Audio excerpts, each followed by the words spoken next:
Hi. So இன்றைக்கி வந்துட்டு நான் வீட்டிலேயே ஆப்பிள் பேன் கேக் வந்து ட்ரை பண்ணியிருந்தேன். ரொம்ப சிம்பிளான ரெசிபி தான். ஸோ ஃபர்ஸ்ட் வீடெல்லாம் க்ளீன் பண்ணிவிட்டு ரெசிபி செய்ய ஸ்டார்ட் பண்ணிட்டேன். ஸோ ஒரு ஆப்பிள், ஒரு சின்ன பனானா வேணான்னா விட்டுடலாம். நான் ஒரு சின்ன பனானா எடுத்துக்கிட்டேன்.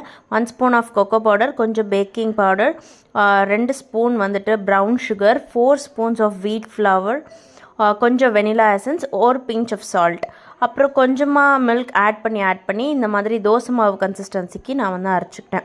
ஸோ இப்போ வந்து ஒரு பேனில் வந்து கொஞ்சமாக நீங்கள் நெய், பட்டர் எது வேணால் எடுத்துக்கலாம். நான் கொஞ்சமாக ஆயில் சேர்த்துக்கிட்டேன்.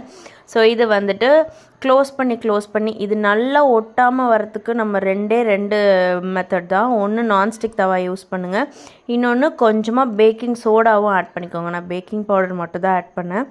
ஸோ இது வந்து ஒரு 3-4 பேன் கேக்ஸ் வந்துச்சு நான் வச்ச குவான்டிட்டிக்கு. ரொம்ப யம்மியாக இருந்துச்சு. கொஞ்சமாக ஹனி டாப்பில் ஆட் பண்ணிவிட்டு நீங்கள் ட்ரை பண்ணி பார்த்திங்கன்னா ரொம்ப சூப்பராக இருக்கும். ஸோ கண்டிப்பாக ட்ரை பண்ணிவிட்டு எப்படி இருக்குது அப்படின்னு சொல்லி மறக்காமல் கமெண்ட்டில் சொல்லுங்கள். அண்ட் ப்ளீஸ் சேனலை சப்ஸ்கிரைப் பண்ணிவிட்டு பாருங்கள். சப்ஸ்கிரைப் பண்ணிவிட்டு எப்படி இருக்குது அப்படின்னு சொல்லி மறக்காமல் சேனல் பற்றியும் கமெண்ட்டில் சொல்லுங்கள். தேங்க்யூ, பாய்.